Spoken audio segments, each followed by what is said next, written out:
In the annals of international crime, few figures have captured the imagination and terror of the public quite like Charles Sobhraj, known by many aliases including the Serpent, the Tourist Killer, and the Bikini Killer. For over 2 decades, from the early 1970s through the 1990s, this charismatic and cunning criminal preyed upon Western backpackers and tourists traveling through Southeast Asia, leaving a trail of death, fraud, and deception across multiple countries. Born Charles Gurumikh Sobhraj on April 6, 1944, in Saigon, now Ho Chi Minh City, Vietnam, to an Indian father and Vietnamese mother, Sobhraj embodied the complexities of post-colonial Southeast Asia. His mixed heritage, linguistic abilities, and cultural adaptability allowed him to move seamlessly between different worlds, exploiting the trust of Western travelers while navigating the corruption and chaos of the region during a tumultuous period in its history. Sobhraj's crimes were notable not only for their brutality but also for their sophistication and international scope. He operated across multiple countries including Thailand, India, Nepal, Malaysia, and Hong Kong, using a combination of charm, manipulation, and violence to rob and murder an estimated 12 to 24 victims. His ability to evade capture for decades, escape from multiple prisons, and reinvent himself repeatedly earned him a reputation as one of the world's most elusive and dangerous criminals. This comprehensive examination explores Sobhraj's complex background, his evolution into an international criminal mastermind, his systematic targeting of vulnerable tourists, the multinational investigation efforts to capture him, and his eventual arrests and trials. The case illuminates the dark side of the 1970s hippie trail through Asia, the challenges of international law enforcement cooperation, and the vulnerabilities of young travelers in foreign countries far from home and family protection. Charles Sobhraj's early life was marked by abandonment, cultural displacement, and the complex dynamics of mixed-race identity in colonial and post-colonial Southeast Asia. These formative experiences would shape his later criminal career and his remarkable ability to adapt and manipulate people from different cultural backgrounds. His father, Sobhraj Hatchit Bhavani, was an Indian businessman who abandoned the family when Charles was young, leaving his Vietnamese mother, Tran Long Phan, to raise him alone in Saigon. The absence of a father figure and the stigma of being mixed-race in a society that was highly conscious of ethnic and cultural distinctions created early feelings of abandonment and resentment that would influence his entire life. In 1950, when Charles was 6 years old, his mother married a French soldier named Alphonse Giraud, who formally adopted the boy and gave him French citizenship. The family relocated to France, where Charles spent his formative teenage years. This move represented a dramatic cultural shift that required him to adapt to European society while maintaining connections to his Asian heritage. Life in France was challenging for young Charles, who struggled with his mixed identity and felt like an outsider in both Asian and European contexts. He was enrolled in French schools where he experienced racism and discrimination, but he also demonstrated remarkable intelligence and adaptability. He became fluent in multiple languages including French, English, Hindi, and Vietnamese, skills that would later prove invaluable in his criminal career. During his teenage years in France, Charles began exhibiting the manipulative and antisocial behaviors that would characterize his adult criminal activities. He was charming and intelligent, able to convince adults and authority figures of his sincerity while simultaneously engaging in deception and petty crime. His ability to present different personas to different people became one of his most dangerous and effective tools. His first serious criminal conviction came in 1963, when he was sentenced to 3 years in prison for burglary in France. This early incarceration introduced him to career criminals and provided him with education in more sophisticated criminal techniques. Rather than deterring him from crime, the prison experience seems to have refined his criminal skills and confirmed his belief that he could profit from illegal activities while avoiding serious consequences. Following his release from French prison, Charles Sobhraj embarked on a criminal career that would span decades and continents. His modus operandi combined charm, intelligence, and ruthless manipulation to identify and exploit victims while staying ahead of law enforcement across multiple countries. In the late 1960s, Sobhraj returned to Asia and began developing the criminal network and methodology that would make him one of the world's most notorious international criminals. He established himself in various Southeast Asian cities, using his cultural knowledge and linguistic abilities to navigate the region's complex political and social landscape. Sobhraj's criminal methodology was sophisticated and multifaceted.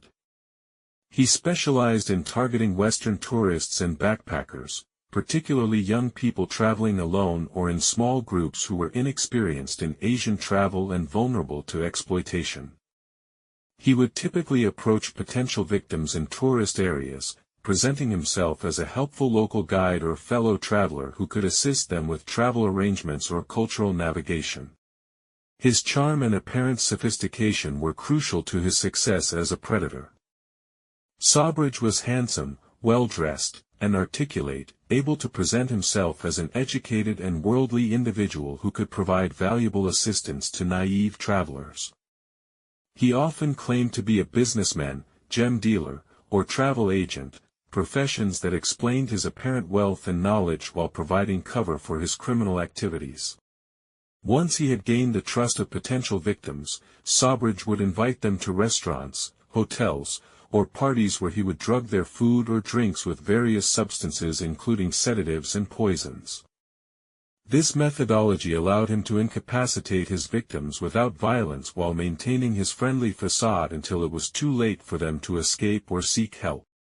The drugging technique served multiple purposes in Sobhraj's criminal methodology. It allowed him to rob victims without resistance, obtain their travel documents and identification for use in identity theft, and in many cases, to sexually assault unconscious victims. When victims survived the drugging, they were often left confused and disoriented, making it difficult for them to provide accurate accounts to authorities or even to be certain that they had been deliberately victimized. The 1970s represented the golden age of backpacker travel through Asia, as thousands of young Western travelers embarked on what became known as the Hippie Trail, an overland route from Europe through the Middle East and into South and Southeast Asia. This cultural phenomenon provided Charles Sobhraj with an abundant supply of vulnerable targets and the perfect cover for his criminal activities. The Hippie Trail was characterized by budget travel, cultural exploration, and a spirit of adventure that often led young people to take risks they would never consider in their home countries. Travelers would spend months or even years journeying through exotic locations, often with minimal planning and limited resources. This lifestyle made them particularly vulnerable to predators who understood how to exploit their inexperience and isolation. The typical hippie trail traveler was a young person from Western Europe, North America, or Australia, often from middle-class backgrounds, who had decided to explore Asia before settling into conventional adult responsibilities.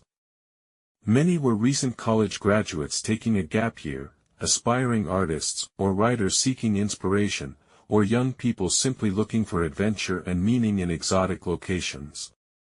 These travelers often carried significant amounts of cash and valuable items like cameras, jewelry, and travel documents that made them attractive targets for criminals. More importantly for Sobhraj's purposes, they were often naive about local dangers and eager to trust friendly locals who offered assistance or companionship. The infrastructure of budget travel in 1970s Asia created additional vulnerabilities that Sobhraj expertly exploited.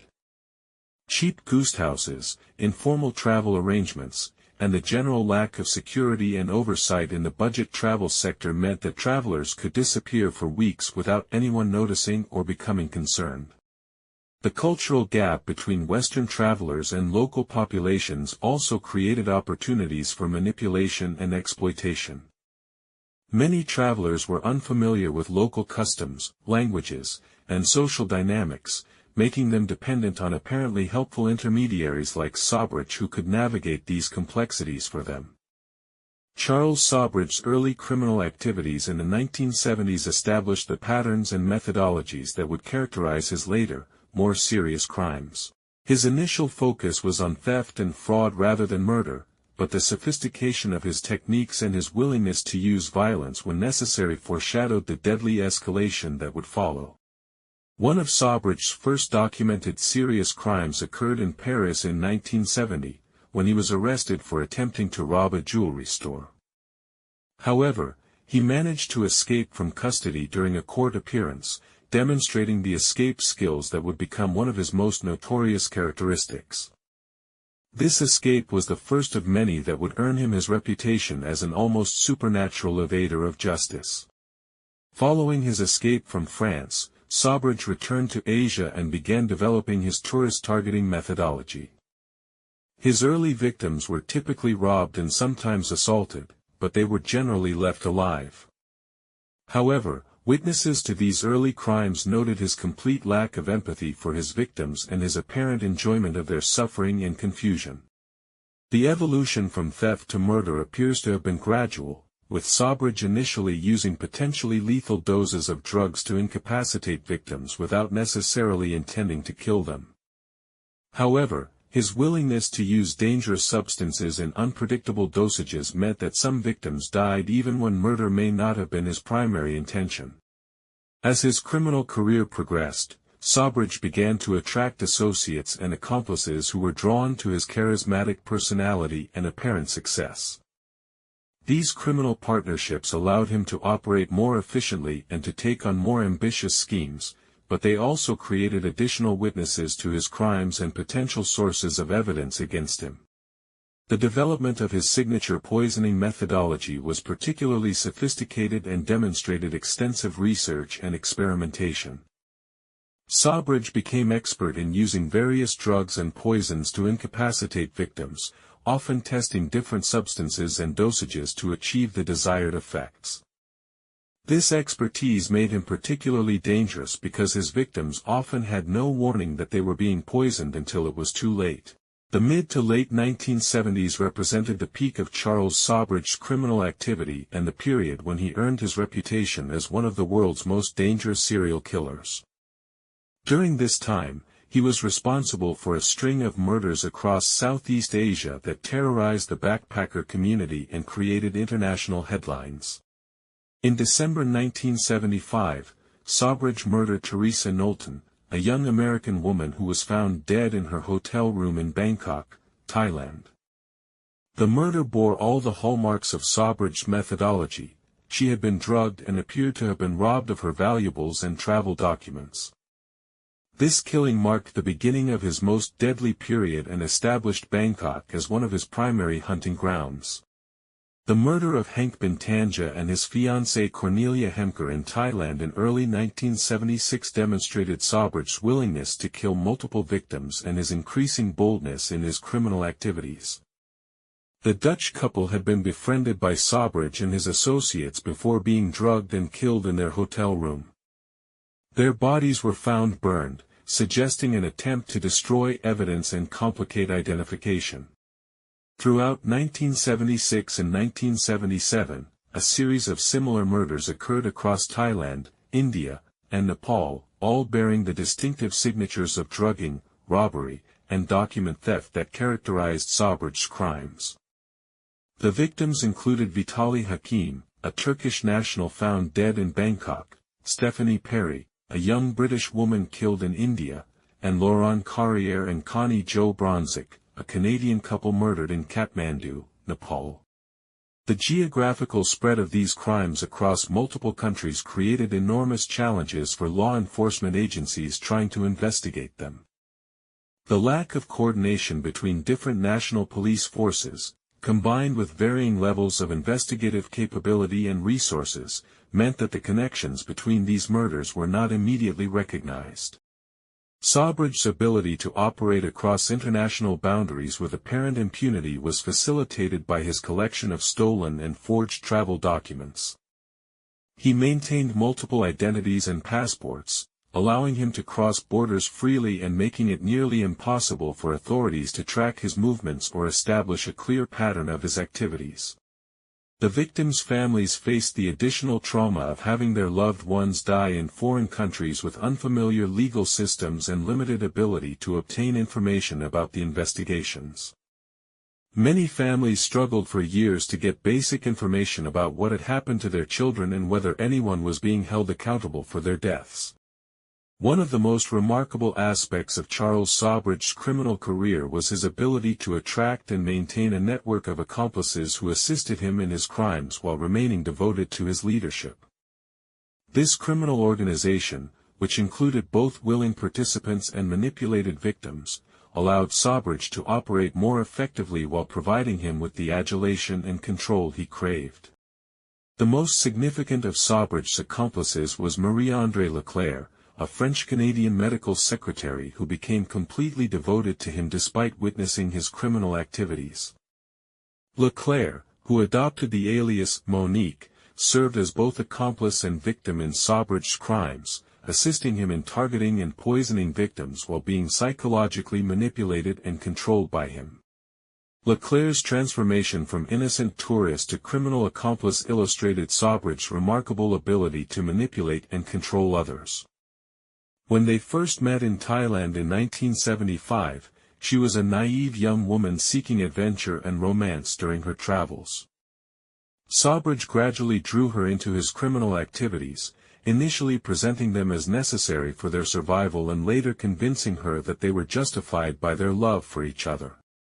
Another key accomplice was Ajay Chowdhury, an Indian man who served as Sobhraj's lieutenant and enforcer. Chowdhury was responsible for much of the physical violence in their crimes and served as a buffer between Sobhraj and the more dangerous aspects of their criminal activities. His eventual disappearance and presumed murder by Sobhraj demonstrated the ultimate fate of many who became too closely involved with the master manipulator. Sobhraj also attracted a rotating cast of other accomplices, including Dominique Renelot, a young Frenchman who was both victim and participant in various crimes.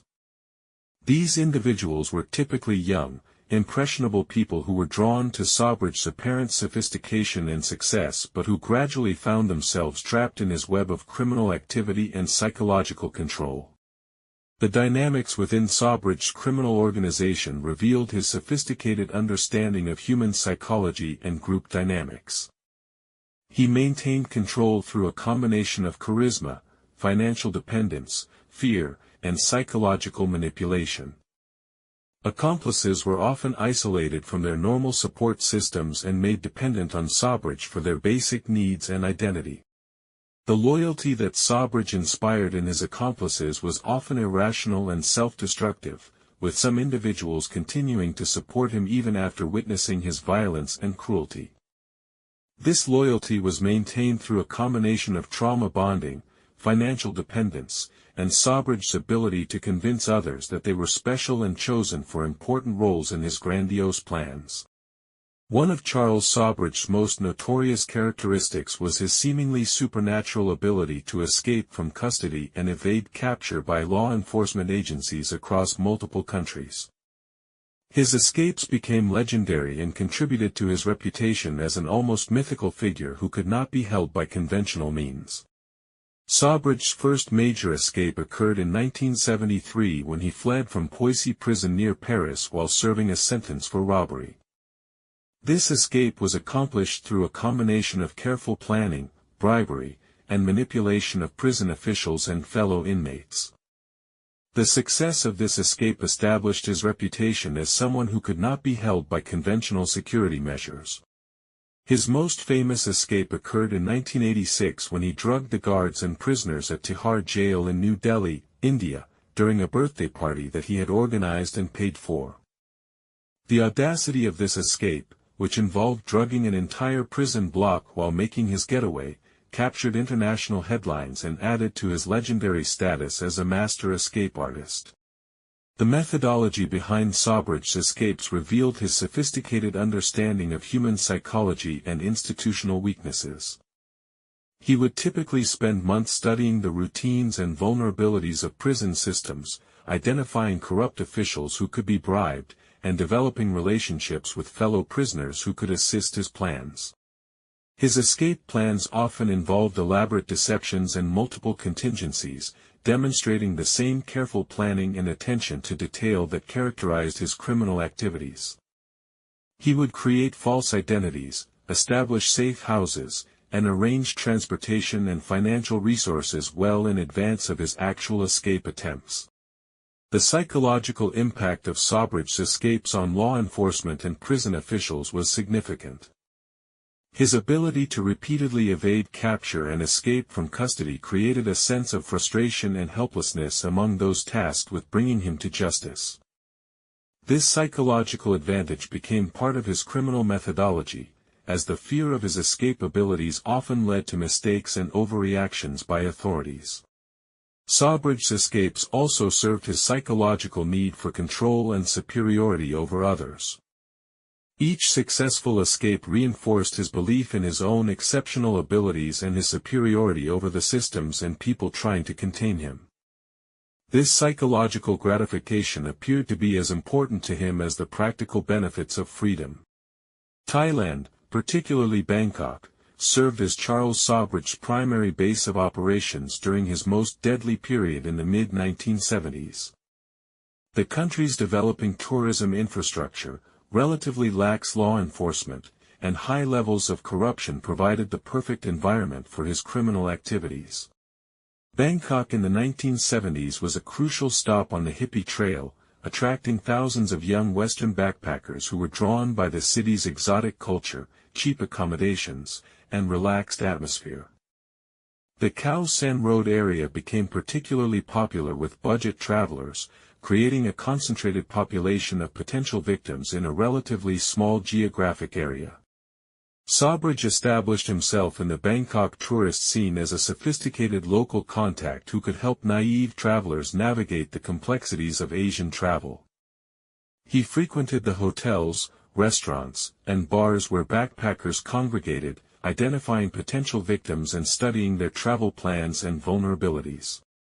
His criminal activities in Bangkok were characterized by increasing sophistication and boldness. He would often befriend groups of travelers, gaining their trust over several days or weeks before striking. His methodology involved inviting victims to meals or parties where he would drug their food or drinks, then rob them while they were incapacitated. The murder of Teresa Knowlton in December 1975 marked the beginning of Sobhraj's deadliest period in Bangkok.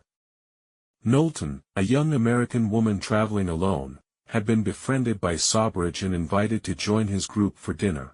She was found dead in her hotel room the next morning, having been drugged with a lethal combination of substances. The Knowlton murder established the pattern that would characterize many of Sobhraj's subsequent killings. The victim had been carefully selected and cultivated, drugged with sophisticated knowledge of toxicology, and robbed of valuables and identity documents. The crime scene was arranged to suggest accident or natural death rather than murder, demonstrating Sobhraj's understanding of how to mislead investigators. By the mid-1970s, Charles Sobhraj had evolved from a simple con artist into the leader of an international criminal enterprise that operated across multiple countries and jurisdictions. This criminal organization combined elements of organized crime, international fraud, and serial killing into a unique and highly effective criminal methodology. The organization's structure was carefully designed to maximize efficiency while minimizing risk of detection. Sobhraj served as the leader and strategist, making key decisions about targets and methodology while maintaining distance from the actual execution of crimes when possible. His accomplices handled much of the direct contact with victims and the physical aspects of the crimes.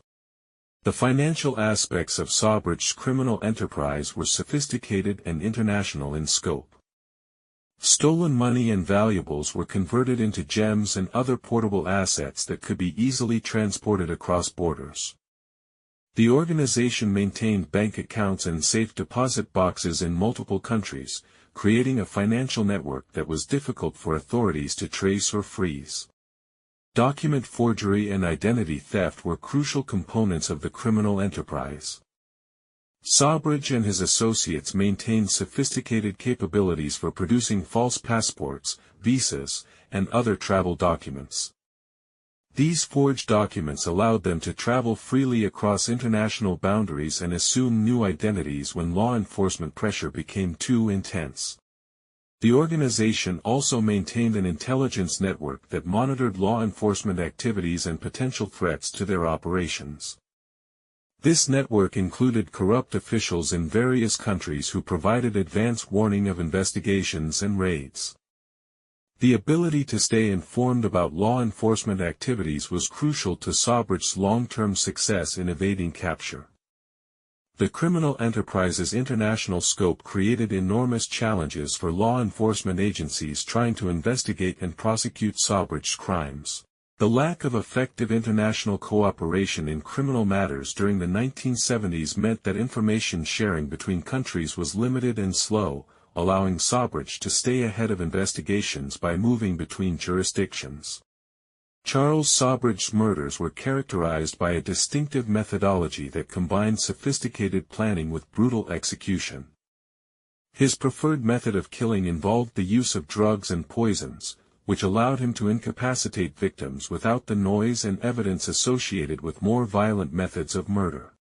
The poisoning technique that Sobhraj employed required extensive knowledge of pharmacology and toxicology. He used various substances including cyanide, strychnine, and other lethal compounds, often mixed with sedatives to mask their effects until it was too late for victims to seek help. This expertise suggested either formal training in chemistry or extensive self-education in the properties and effects of different poisons. The selection and cultivation of victims followed a careful process that minimized Sobhraj's risk while maximizing his chances of success. He would typically observe potential targets for several days, learning their routines and identifying when they would be most vulnerable. He showed particular skill in identifying travelers who were alone or isolated from their usual support systems. The murder of Henk Bintanja and Cornelia Hemker in Thailand in 1976 demonstrated the evolution of Sobhraj's methodology and his increasing willingness to kill multiple victims. The Dutch couple had been befriended by Sobhraj and invited to join his group for what they believed was a social gathering. Instead, they were drugged and killed, with their bodies later found burned in an apparent attempt to destroy evidence. The killing of Laurent Carrière and Connie Jo Bronzik in Nepal later that same year showed Sobhraj's ability to operate effectively in different countries and cultural contexts. The Canadian couple had been traveling through Asia and had encountered Sobhraj in Kathmandu, where they were drugged and killed in their hotel room. The murders in Nepal demonstrated that Sobhraj's reach extended beyond Thailand and that no country in the region was safe from his predations. The psychological aspects of Sobhraj's murders were as disturbing as their physical brutality.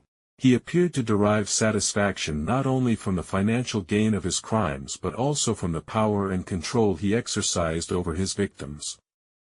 The leisurely pace of his poisoning methodology allowed him to observe his victims' suffering and maintain psychological dominance over them as they died. The investigation of Charles Sobhraj's crimes presented unprecedented challenges for law enforcement agencies across multiple countries. The international scope of his criminal activities, combined with the limited cooperation between different national police forces, created a situation where Sobhraj could operate with relative impunity while staying ahead of fragmented and uncoordinated investigations. The jurisdictional complexities of investigating crimes that spanned multiple countries were enormous. Each country had its own legal system, investigative procedures, and evidentiary requirements, making it difficult to build coherent cases that could be prosecuted effectively. Evidence collected in one country might not be admissible in another, and witness testimony often had to be gathered across vast distances and cultural barriers. Communication between different law enforcement agencies was limited and often ineffective during the 1970s and 1980s. There were no computerized databases for sharing information about international criminals, and coordination between agencies often depended on personal relationships between individual investigators rather than systematic institutional cooperation. The corruption that characterized many law enforcement and government institutions in Southeast Asia during this period provided additional challenges for legitimate investigators while creating opportunities for Sobhraj to operate freely.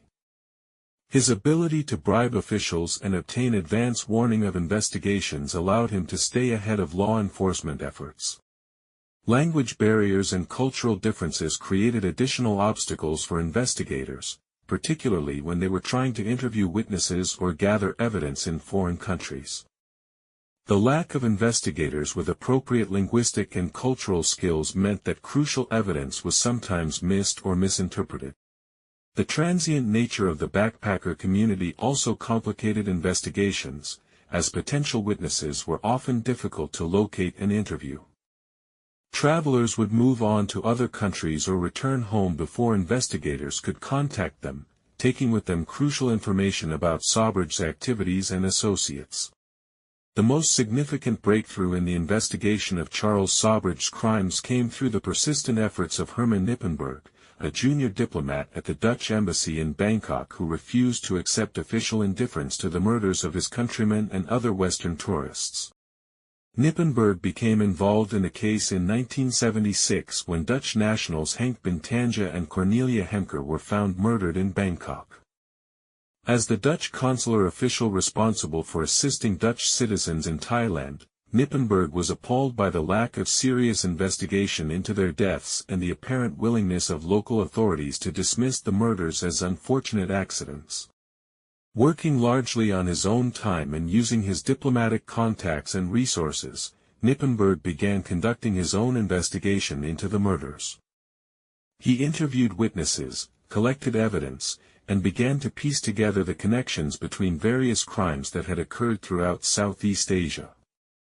His diplomatic status gave him access to information and officials that would have been unavailable to private investigators. Nippenberg's investigation revealed the existence of a criminal network led by someone using multiple aliases, including Charles Sobhraj, Alain Gauthier, and several others.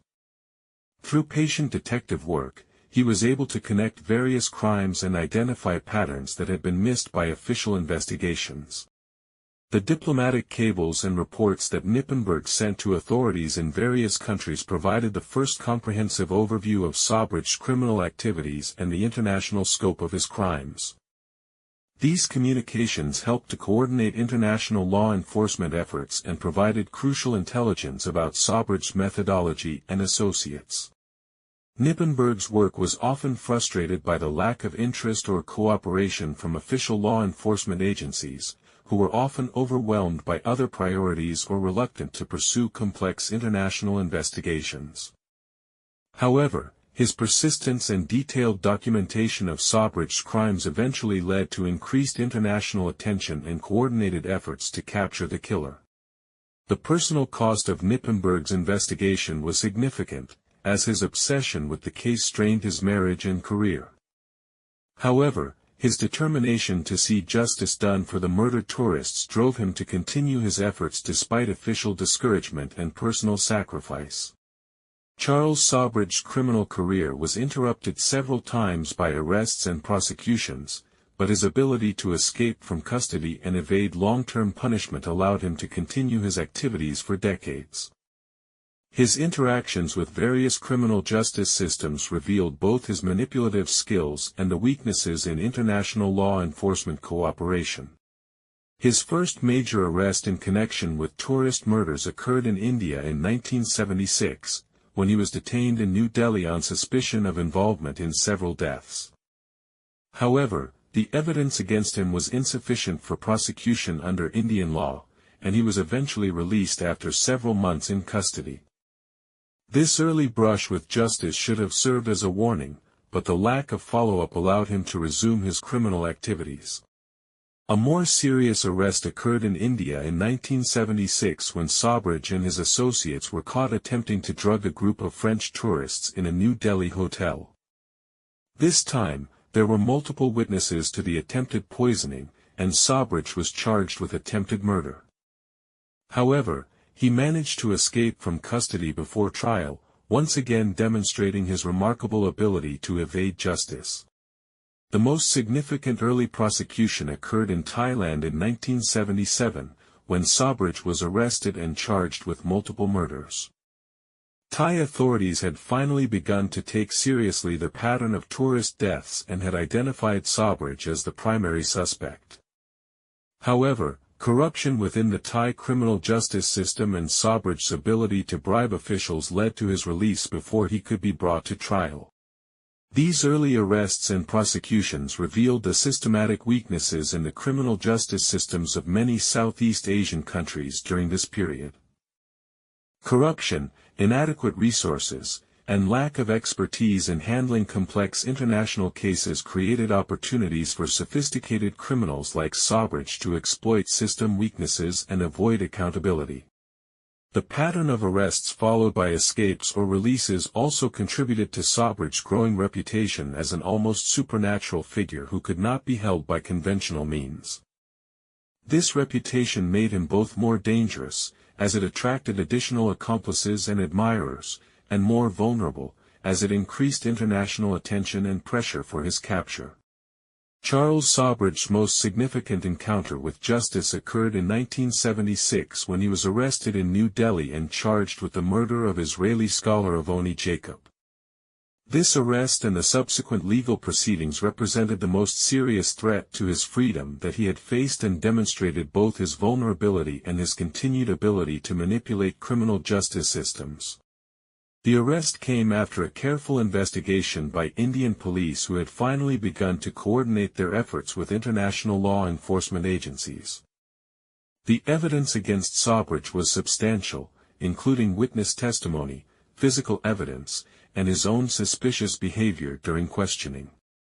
However, Sobhraj's trial in Delhi was marked by the same corruption and manipulation that had characterized his previous encounters with the law.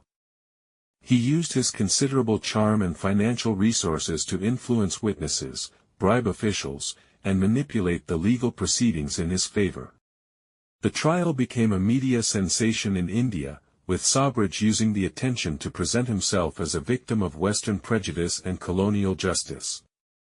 His ability to manipulate public opinion and present himself as a sympathetic figure demonstrated his sophisticated understanding of psychology and media relations. Despite the evidence against him, Sobhraj was able to avoid conviction on the most serious charges through a combination of legal maneuvering, witness intimidation, and official corruption. He was eventually sentenced to a relatively minor prison term for lesser charges, but even this limited punishment was undermined by his eventual escape from custody. The Delhi trial revealed the systemic challenges of prosecuting international criminals in developing countries with limited resources and high levels of corruption. Sobhraj's wealth and sophistication gave him enormous advantages over the criminal justice system, allowing him to essentially purchase his freedom through bribery and manipulation. The 1980s marked a period of decline for Charles Sobhraj as increased international attention and improved law enforcement cooperation made it increasingly difficult for him to operate freely. However, rather than retiring from crime, he became more desperate and reckless, leading to his eventual downfall. The increased media attention following Herman Nippenberg's investigation and various high-profile escapes had made Sobhraj's face and aliases known to law enforcement agencies across Asia. This recognition made it much more difficult for him to assume new identities and operate in the tourist areas where he had previously found easy targets. Financial pressures also contributed to Sobhraj's desperation during this period. His criminal enterprise required significant resources to maintain, including bribes for officials, payments to accomplices, and funding for escape plans. As his criminal opportunities decreased, his ability to generate the income necessary to maintain his lifestyle and organization was compromised. The deaths and defections of key accomplices further weakened Sobhraj's criminal organization.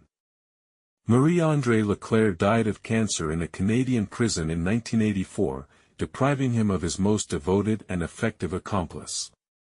Other associates were arrested, killed, or simply abandoned the organization as the risks became too great and the rewards too small. Sobhraj's criminal activities during the 1980s became increasingly reckless and poorly planned. His attempts to maintain his lifestyle and criminal organization led him to take greater risks and target more difficult victims, increasing his exposure to law enforcement and reducing his chances of long-term success. The psychological strain of decades of criminal activity and constant evasion of capture also appeared to take its toll on Sobhraj. Associates from this period noted changes in his behavior and decision-making that suggested increasing paranoia and desperation. His legendary charm and charisma began to fade as the stress of his criminal lifestyle became more apparent. In 1986, Charles Sobhraj made a fateful decision to return to India, a country where he was wanted for multiple serious crimes and where law enforcement agencies had been actively seeking his capture for over a decade. This decision, which ultimately led to his final capture and imprisonment, demonstrated either remarkable arrogance or serious errors in judgment that marked a significant departure from his previously careful criminal methodology. Sobhraj's return to India was apparently motivated by a combination of factors, including his belief that the Indian criminal justice system could be manipulated through corruption and his need to access financial resources and criminal contacts that he had maintained in the country. He may also have been driven by a psychological compulsion to return to familiar territory despite the obvious risks.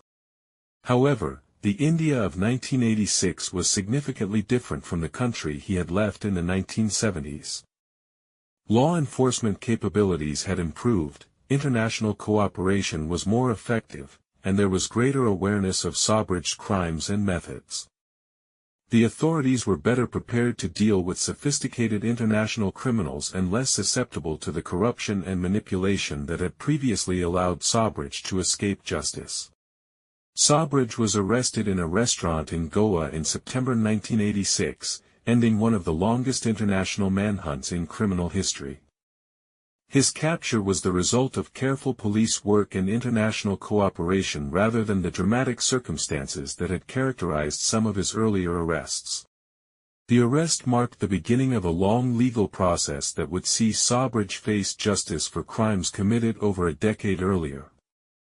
Unlike his previous encounters with the law, this arrest would lead to a conviction and significant prison sentence that would effectively end his criminal career.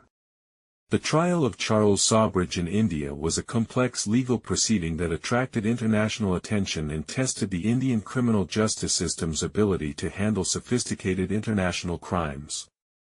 The case presented numerous challenges, including the age of the evidence, the international scope of the crimes, and Sobhraj's continued attempts to manipulate the proceedings. Sobhraj was charged with multiple crimes, including the murder of Israeli tourist Avoni Jacob and various fraud and drug-related offenses. The prosecution case relied heavily on circumstantial evidence and witness testimony, as much of the physical evidence had been lost or degraded over the years since the crimes were committed. The trial was marked by Sobhraj's continued attempts to manipulate the proceedings and present himself as a victim of prejudice and persecution. He hired skilled defense attorneys and used his considerable charm and intelligence to try to influence the judge and jury. However, his efforts were less successful than in previous legal encounters, as the Indian authorities were better prepared for his manipulative tactics. Witness testimony was crucial to the prosecution case, with survivors of Sobhraj's crimes and former associates providing detailed accounts of his criminal methodology and specific crimes. The testimony painted a picture of a sophisticated and ruthless criminal who had shown complete disregard for human life in pursuit of financial gain and personal gratification. The international dimension of the case required extensive cooperation between Indian authorities and law enforcement agencies in other countries. Evidence and witness statements had to be gathered from multiple jurisdictions, creating logistical challenges that tested the limits of international legal cooperation during the 1980s. In 1997, after more than a decade of legal proceedings, appeals, and delays, Charles Sobhraj was finally convicted of murder and sentenced to life imprisonment.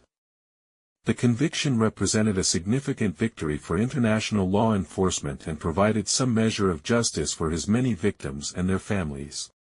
However, even his conviction did not end Sobhraj's attempts to manipulate the system.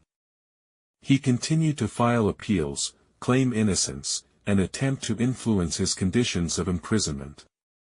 His ability to attract supporters and maintain his charismatic image even while incarcerated demonstrated the lasting power of his manipulative abilities. Charles Sobhraj's years in Tihar jail in New Delhi revealed that imprisonment had not diminished his manipulative abilities or his belief in his own superiority. Throughout his incarceration, he continued to attract followers, manipulate prison officials, and maintain his image as a sophisticated international figure who had been wrongly imprisoned. Life in Tihar jail was harsh by Western standards, but Sobhraj used his intelligence and resources to make his situation as comfortable as possible. He bribed guards to obtain better food and accommodations, established relationships with other prisoners that provided him with protection and influence, and maintained contact with supporters and admirers outside the prison. Sobhraj's behavior in prison was carefully calculated to serve his long-term interests. He presented himself as a reformed individual who had found religion and philosophy during his incarceration, while simultaneously working to build support for his eventual release. His ability to present different personas to different audiences remained one of his most effective tools. The international attention that Sobhraj continued to attract while in prison was both a blessing and a curse for his efforts to gain freedom. Media coverage of his case kept his story in the public eye and attracted supporters who believed in his innocence or were fascinated by his legend. However, this same attention also ensured that law enforcement agencies remained vigilant about the possibility of his escape or release. Books, documentaries, and articles about Sobhraj's crimes continued to be produced throughout his imprisonment, contributing to his status as a legendary figure in international crime. This cultural attention provided him with a form of immortality and recognition that he had sought throughout his criminal career, even though it came at the cost of his freedom.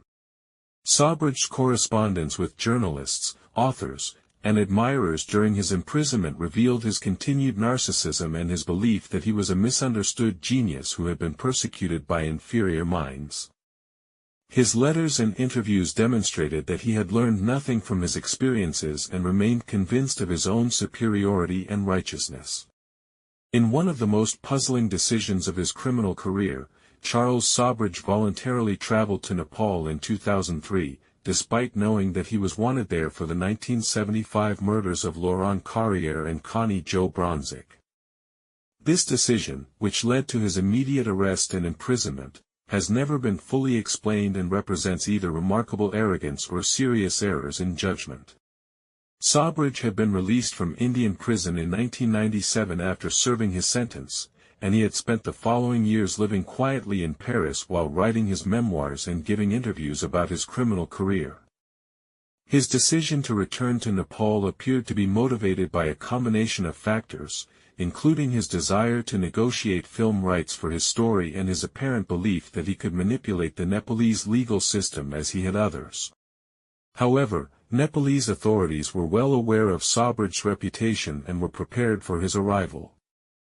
He was arrested at a casino in Kathmandu within days of entering the country, ending his brief return to freedom and beginning what would become his final period of imprisonment.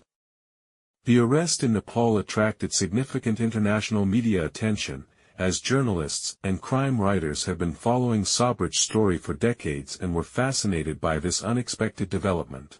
His decision to voluntarily enter a country where he was wanted for murder was seen as either incredibly bold or remarkably foolish. Sobhraj's behavior following his arrest in Nepal was consistent with his previous pattern of attempting to manipulate legal proceedings and public opinion.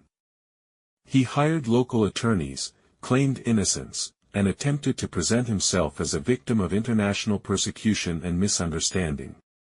The trial of Charles Sobhraj in Nepal for the 1975 murders of Laurent Carrière and Connie Jo Bronzik was complicated by the age of the case, the limited evidence available, and the challenges of prosecuting crimes that had occurred nearly 3 decades earlier. However, Nepalese authorities were determined to achieve justice for the murdered tourists and their families. The prosecution case relied heavily on witness testimony and circumstantial evidence, as physical evidence from the 1975 murders was limited. Witnesses who had seen Sobhraj with the victims before their deaths provided crucial testimony linking him to the crimes, though the passage of time had affected the reliability and availability of some witnesses. Sobhraj's defense strategy in Nepal focused on challenging the jurisdiction of the court and arguing that the evidence against him was insufficient to prove guilt beyond reasonable doubt.